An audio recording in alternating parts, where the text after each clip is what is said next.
Is there a difference between happiness and inner peace? Yes.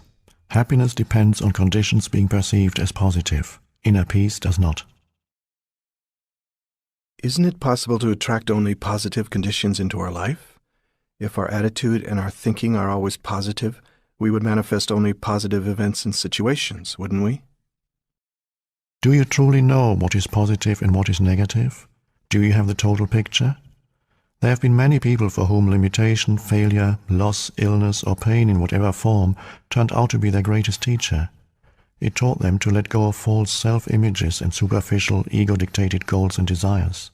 It gave them depth, humility, and compassion. It made them more real.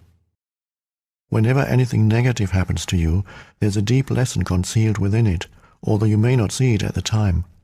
Even a brief illness or an accident can show you what is real and unreal in your life, what ultimately matters and what doesn't. Seen from a higher perspective, conditions are always positive. To be more precise, they are neither positive nor negative. They are as they are. And when you live in complete acceptance of what is, which is the only sane way to live, there's no good or bad in your life anymore. There's only a higher good, which includes the bad. Seen from the perspective of the mind, however, there's good, bad, like, dislike, love, hate. Hence, in the book of Genesis, it is said that Adam and Eve were no longer allowed to dwell in paradise when they ate of the tree of the knowledge of good and evil. This sounds to me like denial and self-deception. When something dreadful happens to me or someone close to me, accident, illness, pain of some kind, or death, I can pretend that it isn't bad, but the fact remains that it is bad, so why deny it? You're not pretending anything. You're allowing it to be as it is, that's all. This allowing to be takes you beyond the mind with its resistance patterns that create the positive-negative polarities. It is an essential aspect of forgiveness. Forgiveness of the present is even more important than forgiveness of the past.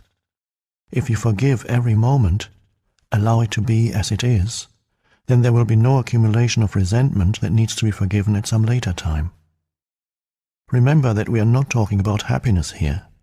For example, when a loved one has just died, or you feel your own death approaching, you cannot be happy. It is impossible. But you can be at peace. There may be sadness and tears, but provided that you have relinquished resistance, underneath the sadness you will feel a deep serenity, a stillness, a sacred presence. This is the emanation of being. This is inner peace, the good that has no opposite. What if it's a situation that I can do something about? How can I allow it to be and change it at the same time? Do what you have to do. In the meantime, accept what is. Since mind and resistance are synonymous, acceptance immediately frees you from mind dominance and thus reconnects you with being. As a result, the usual ego motivations for doing, fear, greed, control, defending or feeding the false sense of self, will cease to operate. An intelligence much greater than the mind is now in charge, and so a different quality of consciousness will flow into your doing. Accept whatever comes to you woven in the pattern of your destiny, for what could more aptly fit your needs? This was written 2,000 years ago by Marcus Aurelius, one of those exceedingly rare humans who possessed worldly power as well as wisdom. It seems that most people need to experience a great deal of suffering before they will relinquish resistance and accept, before they will forgive. As soon as they do, one of the greatest miracles happens, the awakening of being consciousness through what appears as evil, the transmutation of suffering into inner peace. The ultimate effect of all the evil and suffering in the world is that it will force humans into realizing who they are beyond name and form. Thus, what we perceive as evil from our limited perspective is actually part of the higher good that has no opposite. This, however, does not become true for you except through forgiveness. Until that happens, evil has not been redeemed and therefore remains evil. Through forgiveness, which essentially means recognizing the insubstantiality of the past and allowing the present moment to be as it is, the miracle of transformation happens not only within but also without. A silent space of intense presence arises both in you and around you. Whoever or whatever enters that field of consciousness will be affected by it, sometimes visibly and immediately, sometimes at deeper levels with visible changes appearing at a later time. You dissolve discord, heal pain, dispel unconsciousness, without doing anything, simply by being and holding that frequency of intense presence. In that state of acceptance and inner peace, even though you may not call it bad, can anything still come into your life that would be called bad from a perspective of ordinary consciousness? Most of the so-called bad things that happen in people's lives are due to unconsciousness. They are self-created, or rather ego-created. I sometimes refer to those things as drama. When you are fully conscious, drama does not come into your life anymore. Let me remind you briefly how the ego operates and how it creates drama. Ego is the unobserved mind that runs your life when you are not present as the witnessing consciousness, the watcher. The ego perceives itself as a separate fragment in a hostile universe, with no real inner connection to any other being, surrounded by other egos which it either sees as a potential threat or which it will attempt to use for its own ends. The basic ego patterns are designed to combat its own deep-seated fear and sense of lack. They are resistance, control, power, greed, defense, attack. Some of the ego's strategies are extremely clever, yet they never truly solve any of its problems simply because the ego itself is the problem. When egos come together, whether in personal relationships or in organizations or institutions, bad things happen sooner or later, drama of one kind or another, in the form of conflict, problems, power struggles, emotional or physical violence, and so on. This includes collective evils such as war, genocide, and exploitation, all due to masked unconsciousness. Furthermore, many types of illness are caused by the ego's continuous resistance, which creates restrictions and blockages in the flow of energy through the body. When you reconnect with being and are no longer run by your mind, you cease to create those things. You do not create or participate in drama anymore. Whenever two or more egos come together, drama of one kind or another ensues. But even if you live totally alone, you still create your own drama. When you feel sorry for yourself, that's drama. When you feel guilty or anxious, that's drama. When you let the past or future obscure the present, you are creating time, psychological time, the stuff out of which drama is made. Whenever you are not honoring the present moment by allowing it to be, you are creating drama. Most people are in love with their particular life drama. Their story is their identity. The ego runs their life. They have their whole sense of self invested in it. Even their, usually unsuccessful, search for an answer, a solution, or for healing becomes part of it. What they fear and resist most is the end of their drama. As long as they are their mind, what they fear and resist most is their own awakening. When you live in complete acceptance of what is, that is the end of all drama in your life. Nobody can even have an argument with you, no matter how hard he or she tries. You cannot have an argument with a fully conscious person. An argument implies identification with your mind and a mental position, as well as resistance and reaction to the other person's position. The result is that the polar opposites become mutually energized. These are the mechanics of unconsciousness. You can still make your point clearly and firmly, but there will be no reactive force behind it, no defense or attack, so it won't turn into drama. When you are fully conscious, you cease to be in conflict. No one who is at one with himself can even conceive of conflict, states A Course in Miracles. This refers not only to conflict with other people, but more fundamentally to conflict within you, which ceases when there is no longer any clash between the demands and expectations of your mind and what is. However, as long as you are in the physical dimension and linked to the collective human psyche, physical pain, although rare, is still possible. This is not to be confused with suffering, with mental-emotional pain. All suffering is ego-created and is due to resistance. Also, as long as you are in this dimension, You are still subject to its cyclical nature and to the law of impermanence of all things, but you no longer perceive this as bad. It just is. Through allowing the isness of all things, a deeper dimension underneath the play of opposites reveals itself to you as an abiding presence, an unchanging deep stillness, an uncaused joy beyond good and bad. This is the joy of being, the peace of God. On the level of form, there is birth and death, creation and destruction, growth and dissolution of seemingly separate forms. This is reflected everywhere, in the life cycle of a star or a planet, a physical body, a tree, a flower, in the rise and fall of nations, political systems, civilizations, and in the inevitable cycles of gain and loss in the life of an individual.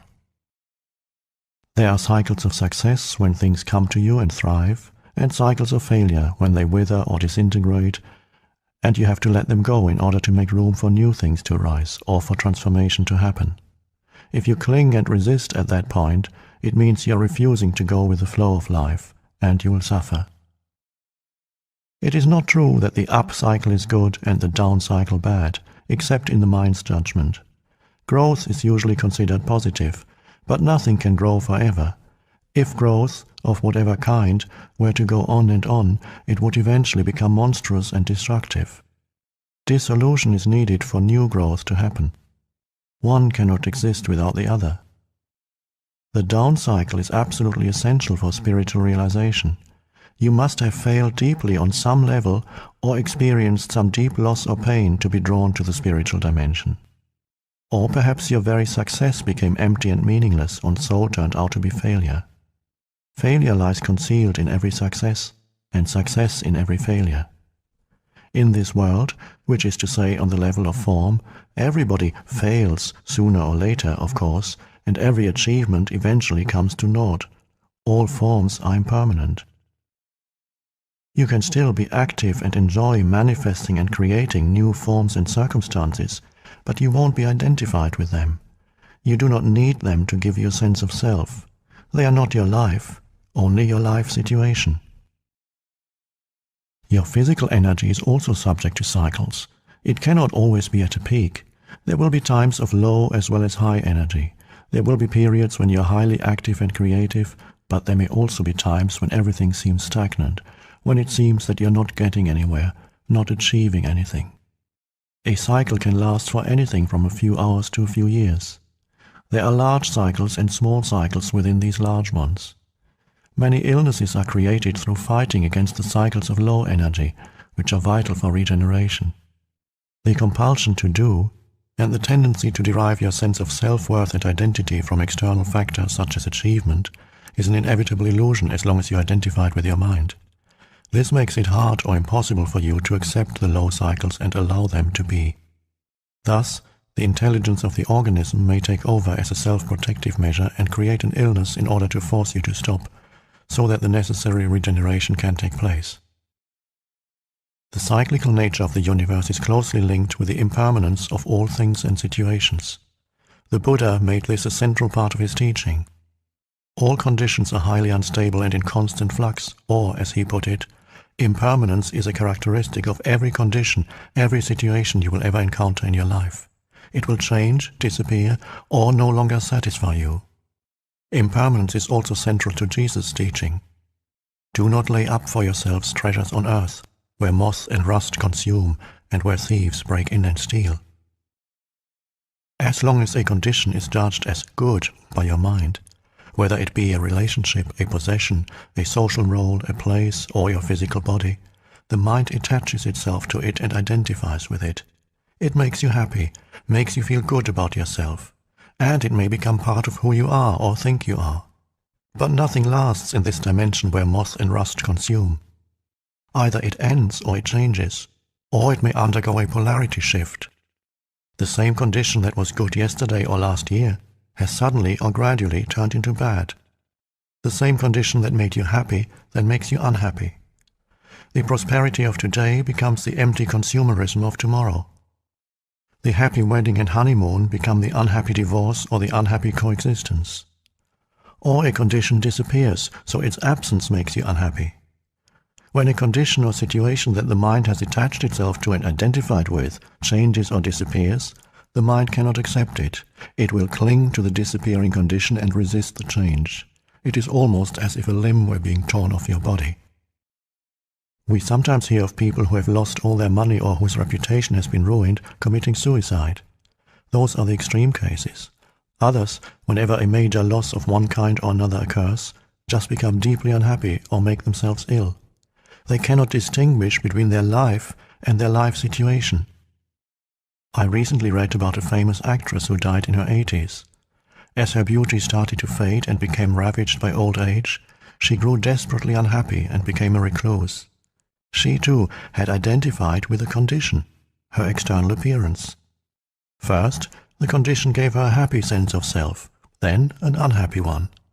If she had been able to connect with the formless and timeless life within, she could have watched and allowed the fading of her external form from a place of serenity and peace. Moreover, her external form would have become increasingly transparent to the light shining through from her ageless true nature, so her beauty would not really have faded, but simply become transformed into spiritual beauty. However, nobody told her that this is possible. The most essential kind of knowledge is not yet widely accessible. The Buddha taught that even your happiness is dukkha, a Pali word meaning suffering or unsatisfactoriness. It is inseparable from its opposite. This means that your happiness and unhappiness are in fact one. Only the illusion of time separates them. This is not being negative. It is simply recognizing the nature of things so that you don't pursue an illusion for the rest of your life. Nor is it saying that you should no longer appreciate pleasant or beautiful things or conditions, but to seek something through them that they cannot give, an identity, a sense of permanency and fulfillment, is a recipe for frustration and suffering. The whole advertising industry and consumer society would collapse if people became enlightened and no longer sought to find their identity through things. The more you seek happiness in this way, the more it will elude you. Nothing out there will ever satisfy you except temporarily and superficially, but you may need to experience many disillusionments before you realize their truth. Things and conditions can give you pleasure, but they will also give you pain. Things and conditions can give you pleasure, but they cannot give you joy. Nothing can give you joy. Joy is uncaused and arises from within as the joy of being. It is an essential part of the inner state of peace, the state that has been called the peace of God. It is your natural state, not something that you need to work hard for or struggle to attain. Many people never realize that there can be no salvation in anything they do, possess, or attain. Those who do realize it often become world-weary and depressed. If nothing can give you true fulfillment, what is there left to strive for? What is the point in anything? The Old Testament prophet must have arrived at such a realization when he wrote, "I have seen everything that is done under the sun, and behold, all is vanity and a striving after wind." When you reach this point, you are one step away from despair, and one step away from enlightenment. A Buddhist monk once told me, "All I have learned in the 20 years that I've been a monk I can sum up in one sentence. All that arises passes away. This I know." What he meant, of course, was this: I have learned to offer no resistance to what is. I have learned to allow the present moment to be and to accept the impermanent nature of all things and conditions. Thus have I found peace. To offer no resistance to life is to be in a state of grace, ease, and lightness. This state is then no longer dependent upon things being in a certain way, good or bad. It seems almost paradoxical, yet when your inner dependency on form is gone, the general conditions of your life, the outer forms, tend to improve greatly. Things, people, or conditions that you thought you needed for your happiness now come to you with no struggle or effort on your part, and you are free to enjoy and appreciate them while they last. All those things, of course, will still pass away.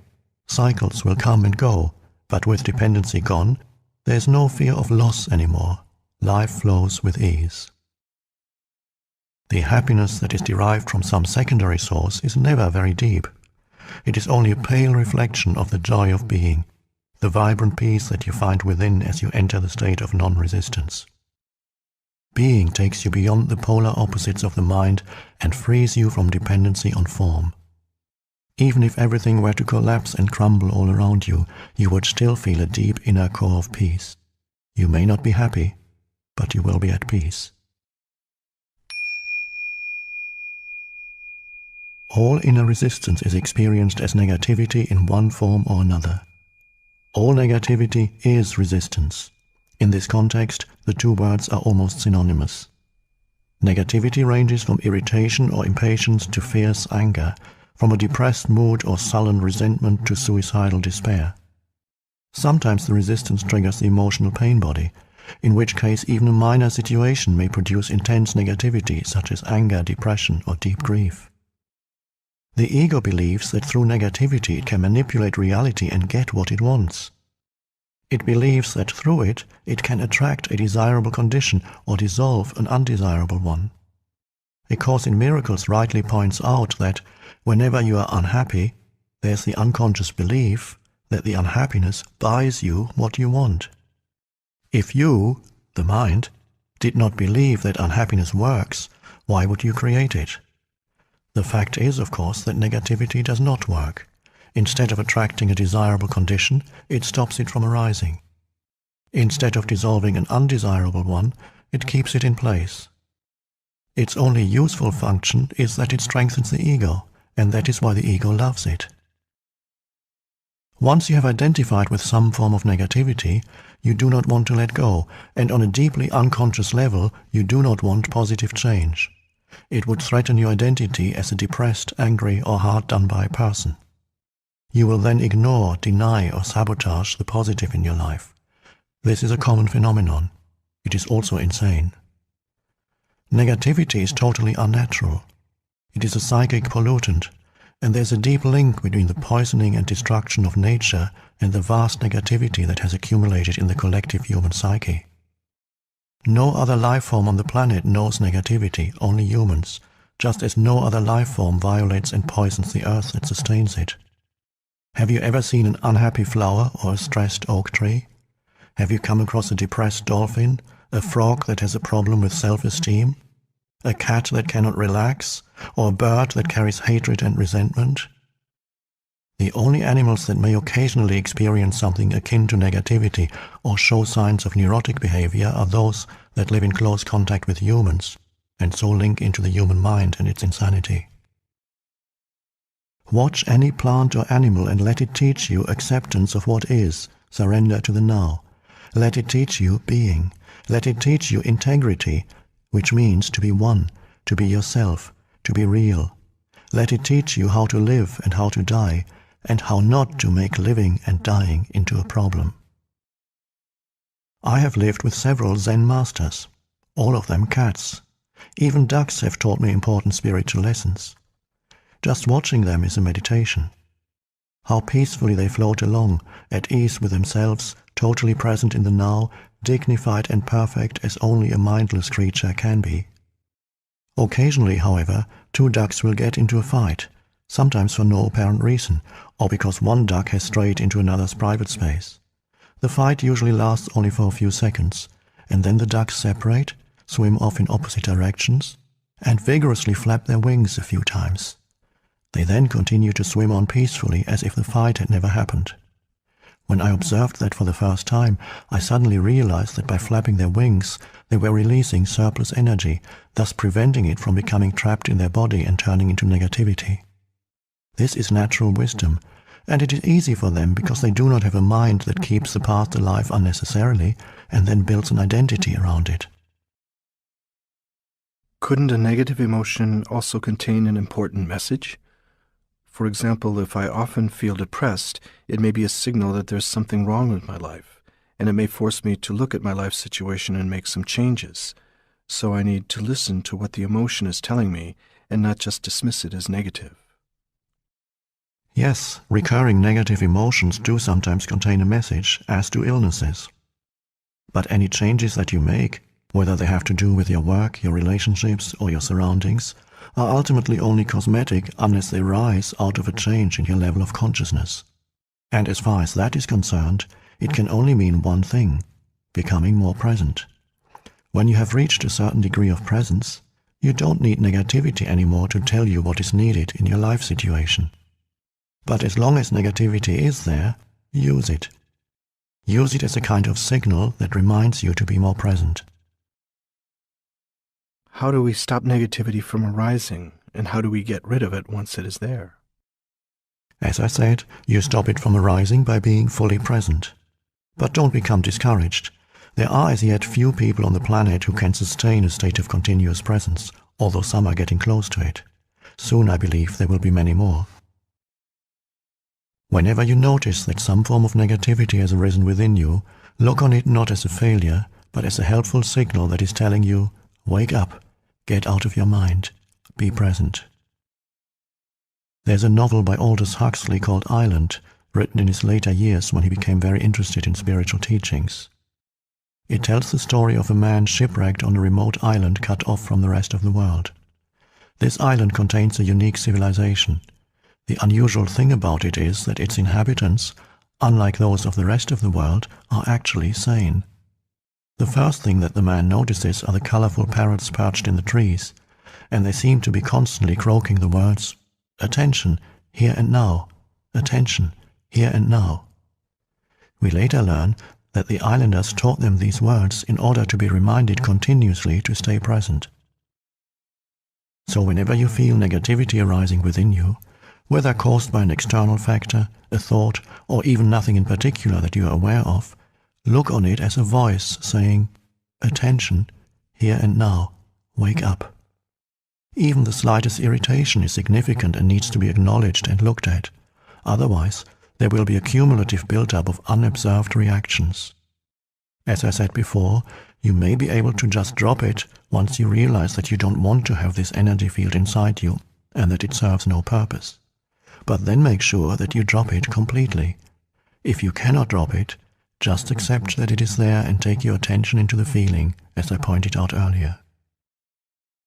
As an alternative to dropping a negative reaction, you can make it disappear by imagining yourself becoming transparent to the external cause of the reaction. I recommend that you practice it with little, even trivial things first. Let's say that you are sitting quietly at home. Suddenly, there's the penetrating sound of a car alarm from across the street. Irritation arises. What is the purpose of the irritation? None whatsoever. Why did you create it? You didn't. The mind did. It was totally automatic, totally unconscious. Why did the mind create it? Because it holds the unconscious belief that its resistance, which you experience as negativity or unhappiness in some form, will somehow dissolve the undesirable condition. This, of course, is a delusion. The resistance that it creates, the irritation or anger in this case, is far more disturbing than the original cause that it is attempting to dissolve. All this can be transformed into spiritual practice. Feel yourself becoming transparent, as it were, without the solidity of a material body. Now allow the noise, or whatever causes a negative reaction, to pass right through you. It is no longer hitting a solid wall inside you. As I said, practice with little things first: the car alarm, the dog barking, the children screaming, the traffic jam. Instead of having a wall of resistance inside you that gets constantly and painfully hit by things that should not be happening, let everything pass through you. Somebody says something to you that is rude or designed to hurt. Instead of going into unconscious reaction and negativity, such as attack, defense, or withdrawal, you let it pass right through you. Offer no resistance. It is as if there is nobody there to get hurt anymore. That is forgiveness. In this way, you become invulnerable. You can still tell that person that his or her behavior is unacceptable if that is what you choose to do, but that person no longer has the power to control your inner state.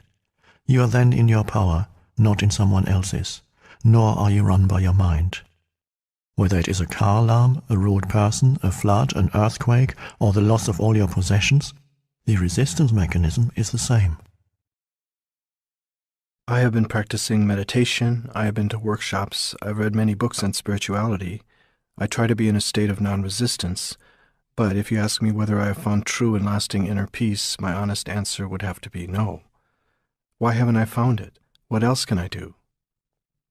You are still seeking outside, and you cannot get out of the seeking mode. Maybe the next workshop will have the answer. Maybe that new technique. To you, I would say, don't look for peace. Don't look for any other state than the one you are in now. Otherwise, you will set up inner conflict and unconscious resistance. Forgive yourself for not being at peace. The moment you completely accept your non-peace becomes transmuted into peace.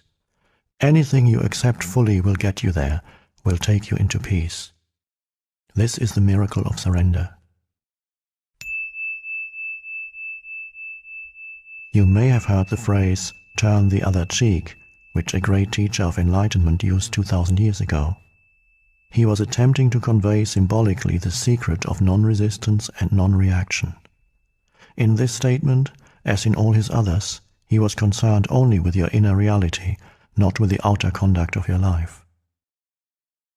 Do you know the story of Banzan?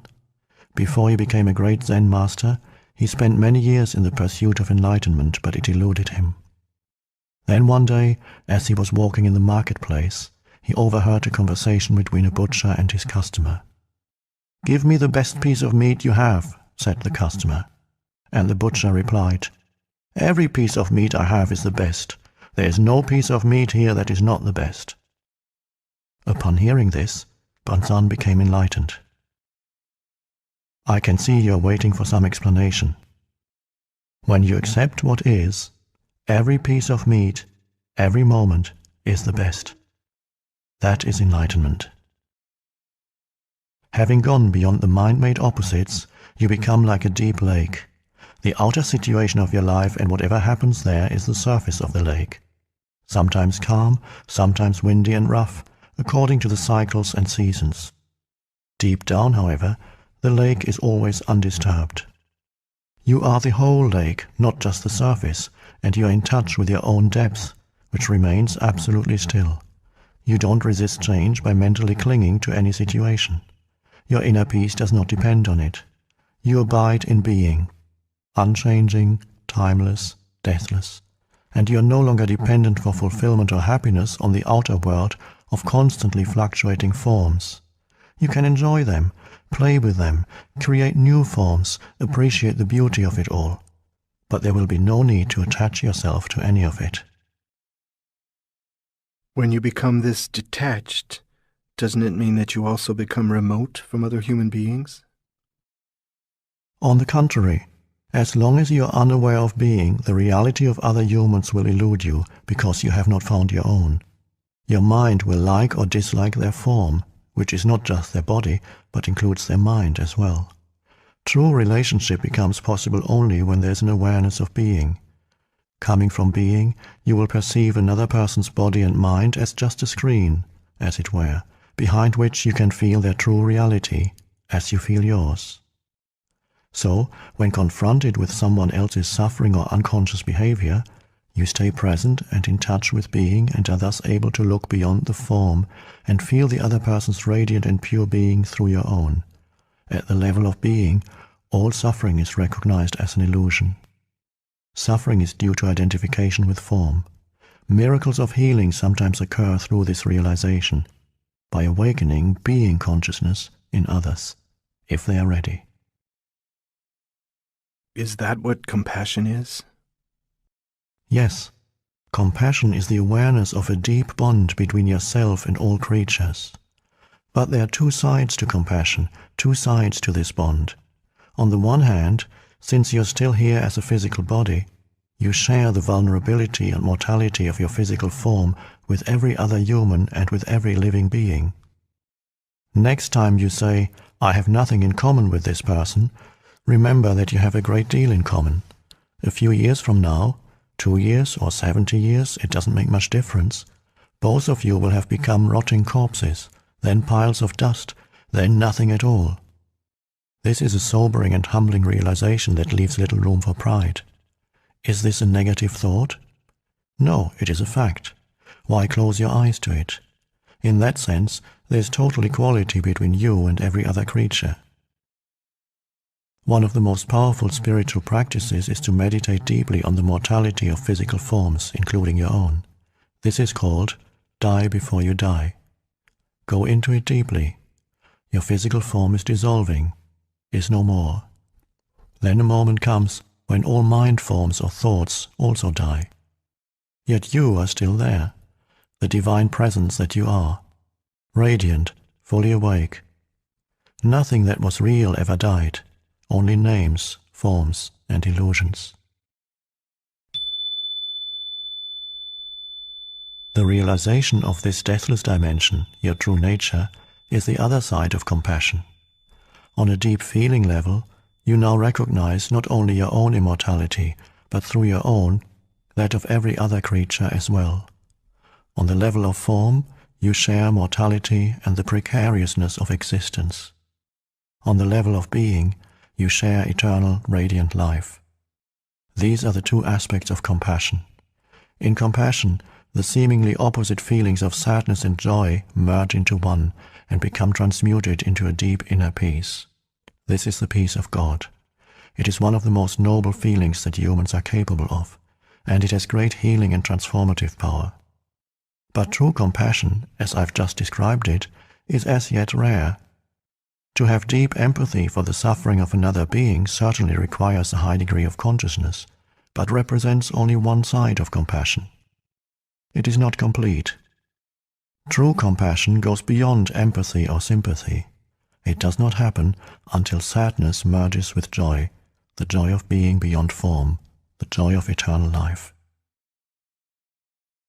I don't agree that the body needs to die. I'm convinced that we can achieve physical immortality. We believe in death, and that's why the body dies. The body does not die because you believe in death. The body exists, or seems to, because you believe in death. Body and death are part of the same illusion, created by the egoic mode of consciousness, which has no awareness of the source of life and sees itself as separate and constantly under threat. So it creates the illusion that you are a body, a dense physical vehicle that is constantly under threat. To perceive yourself as a vulnerable body that was born and a little later dies, that's the illusion. Body and death, one illusion. You cannot have one without the other. You want to keep one side of the illusion and get rid of the other, but that is impossible. Either you keep all of it, or you relinquish all of it. However, you cannot escape from the body, nor do you have to. The body is an incredible misperception of your true nature, but your true nature is concealed somewhere within that illusion, not outside it, so the body is still the only point of access to it. If you saw an angel but mistook it for a stone statue, all you would have to do is adjust your vision and look more closely at the stone statue, not start looking somewhere else. You would then find that there never was a stone statue. If belief in death creates the body, why does an animal have a body? An animal doesn't have an ego, and it doesn't believe in death. But it still dies, or seems to. Remember that your perception of the world is a reflection of your state of consciousness. You are not separate from it, and there's no objective world out there. Every moment, your consciousness creates the world that you inhabit. One of the greatest insights that has come out of modern physics is that of the unity between the observer and the observed. The person conducting the experiment, the observing consciousness, cannot be separated from the observed phenomena, and a different way of looking causes the observed phenomena to behave differently. If you believe, on a deep level, in separation and the struggle for survival, then you see that belief reflected all around you, and your perceptions are governed by fear. You inhabit a world of death and of bodies fighting, killing, and devouring each other. Nothing is what it seems to be. The world that you create and see through the egoic mind may seem a very imperfect place, even a vale of tears. But whatever you perceive is only a kind of symbol, like an image in a dream. It is how your consciousness interprets and interacts with the molecular energy dance of the universe. This energy is the raw material of so-called physical reality. You see it in terms of bodies and birth and death, or as a struggle for survival. An infinite number of completely different interpretations, completely different worlds is possible and in fact exists, all depending on the perceiving consciousness. Every being is a focal point of consciousness, and every such focal point creates its own world, although all those worlds are interconnected. There's a human world, an ant world, a dolphin world, and so on. There are countless beings whose consciousness frequency is so different from yours that you are probably unaware of their existence, as they are of yours. Highly conscious beings who are aware of their connectedness with the Source and with each other would inhabit a world that to you would appear as a heavenly realm, and yet all worlds are ultimately one. Our collective human world is largely created through the level of consciousness we call mind. Even within the collective human world, there are vast differences, many different sub-worlds, depending on the perceivers or creators of their respective worlds. Since all worlds are interconnected, when collective human consciousness becomes transformed, nature and the animal kingdom will reflect that transformation. Hence the statement in the Bible that in the coming age, the lion shall lie down with the lamb. This points to the possibility of a completely different order of reality.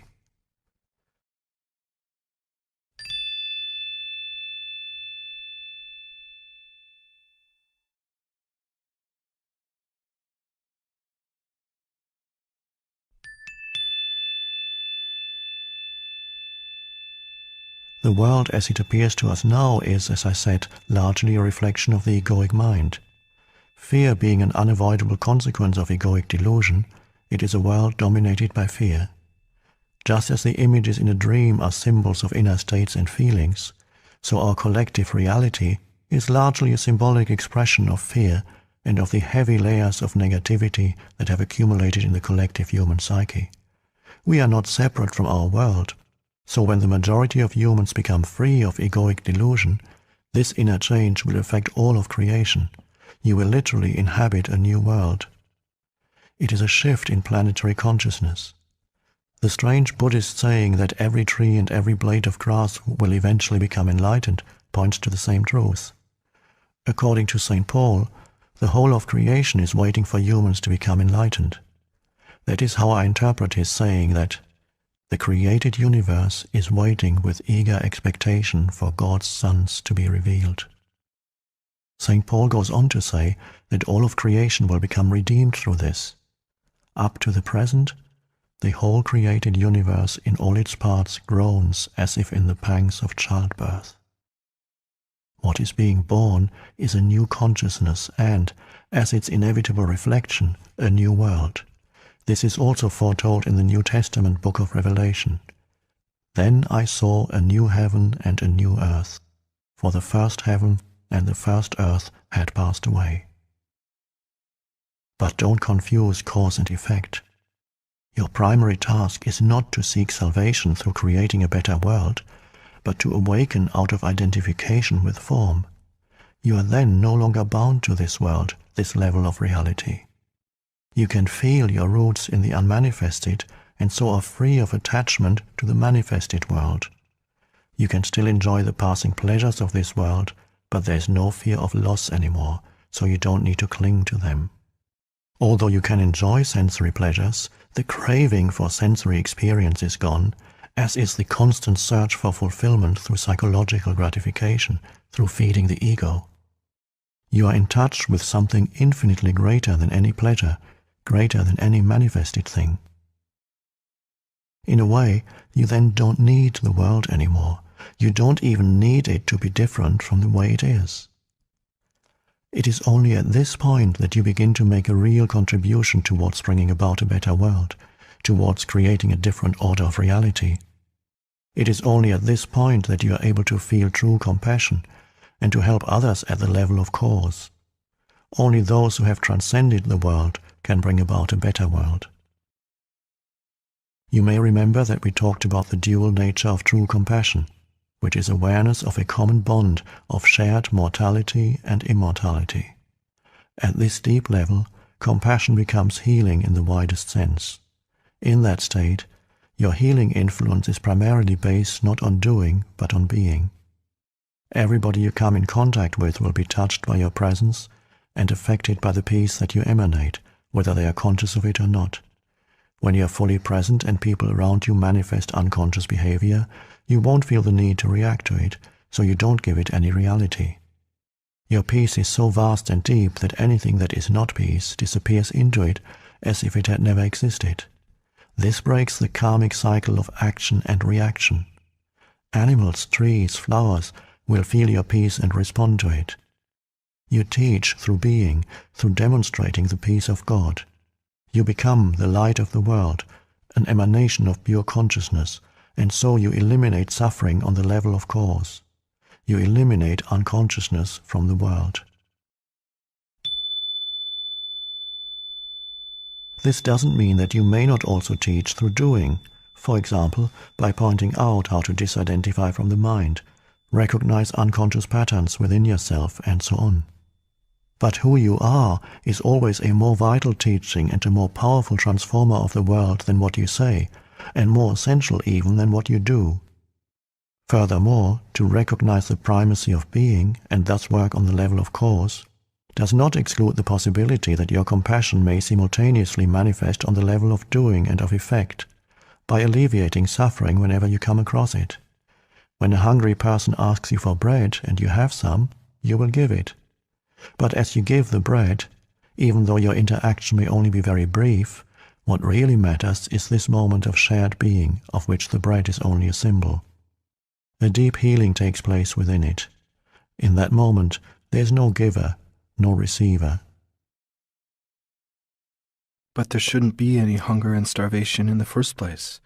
How can we create a better world without tackling evils such as hunger and violence first? All evils are the effect of unconsciousness. You can alleviate the effects of unconsciousness, but you cannot eliminate them unless you eliminate their cause. True change happens within, not without. If you feel called upon to alleviate suffering in the world, that is a very noble thing to do. But remember not to focus exclusively on the outer. Otherwise you will encounter frustration and despair. Without a profound change in human consciousness, the world's suffering is a bottomless pit. So don't let your compassion become one-sided.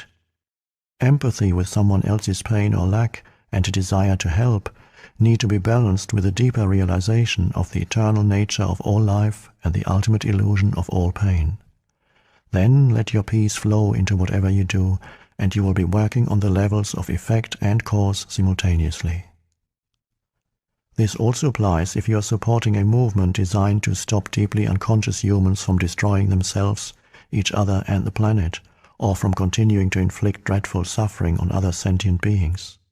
Remember, just as you cannot fight the darkness, so you cannot fight unconsciousness. If you try to do so, the polar opposites will become strengthened and more deeply entrenched. You will become identified with one of the polarities. You will create an enemy and so be drawn into unconsciousness yourself. Raise awareness by disseminating information, or at the most, practice passive resistance. But make sure that you carry no resistance within, no hatred, no negativity. Love your enemies, said Jesus, which of course means have no enemies. Once you get involved in working on the level of effect, it is all too easy to lose yourself in it. Stay alert and very, very present.